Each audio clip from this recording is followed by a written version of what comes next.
இதுவரை நீங்கள் தமிழை சேனலை சப்ஸ்கிரைப் பண்ணலன்னா அந்த ரெட் கலர் சப்ஸ்கிரைப் பட்டனை கிளிக் பண்ணுங்கள். கூடவே அந்த பெல் ஐக்கானை கிளிக் பண்ணுங்கள்.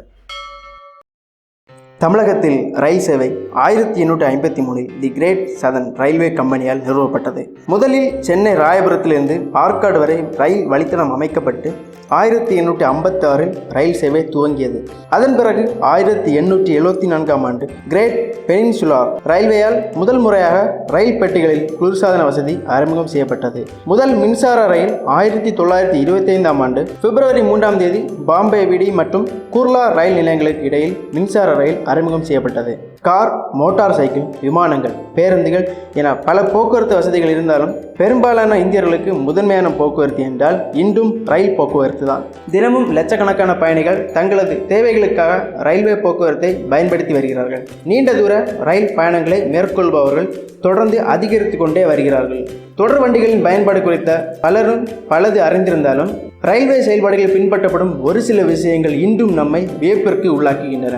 அப்படிப்பட்ட ஒரு விஷயம்தான் எக்ஸ். இந்தியாவில் மக்கள் பயணம் செய்யக்கூடிய எல்லா ரயில்களின் கடைசி பெட்டியில் எக்ஸ் என்ற குறி மஞ்சள் நிறத்தில் வரையப்பட்டிருக்கும். ரயிலில் பயணம் செய்த அல்லது பயணம் செய்து கொண்டிருக்கும் பலரும் எக்ஸ் என்ற குறியை கவனித்திருப்போம். ஆனால் இது எதை குறிக்கின்றது? எக்ஸ் என்ற குறிக்கான அர்த்தம் என்ன?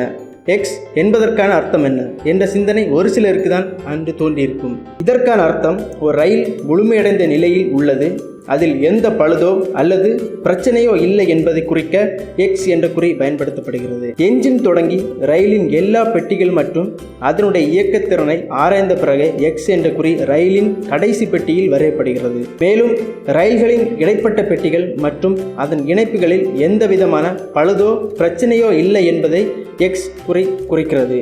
தொடர்ந்து இந்த குறியீட்டு கீழே சிவப்பு விளக்கு ஒன்று பொருத்தப்பட்டிருக்கும். ஒவ்வொரு 5 நொடிக்கும் அந்த விளக்கு ஒளிரும். ரயிலின் கடைசி பெட்டியில் நாம் கவனிக்க வேண்டிய மற்றொரு தகவலும் உள்ளது.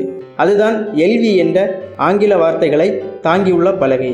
கடைசி பெட்டியின் அடிப்பகுதியில் மாட்டப்பட்டிருக்கும் பலகையில் எழுத்துக்கள் கருப்பு அல்லது வெள்ளை நிறங்களில் எழுதப்பட்டிருக்கும்.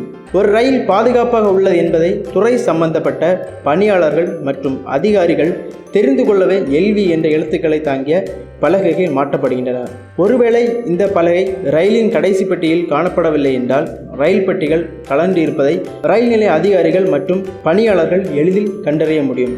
மேலும் ரயில் பெட்டிகள் கலந்து இருப்பது குறித்து நிலைய அதிகாரிகள் மற்றும் ஓட்டுநர்களுக்கு தகவல் கொடுத்து ரயிலை நிறுத்தவும் அந்த வழித்தடத்தில் வரும் பிற ரயில்களையும் நிறுத்தவும் முடியும். இதே மாதிரியான பல தகவல்களை தெரிந்து கொள்ள நம்ம தமிழை சேனலை சப்ஸ்கிரைப் பண்ணுங்கள். இந்த வீடியோ உங்களுக்கு நல்லா பிடிக்கும் நம்புகிறேன். இந்த வீடியோ உங்களுக்கு நல்லா பிடிச்சிருந்துன்னா உங்கள் ஃப்ரெண்ட்ஸ்கிட்ட ஷேர் பண்ணுங்கள். நன்றி, வணக்கம்.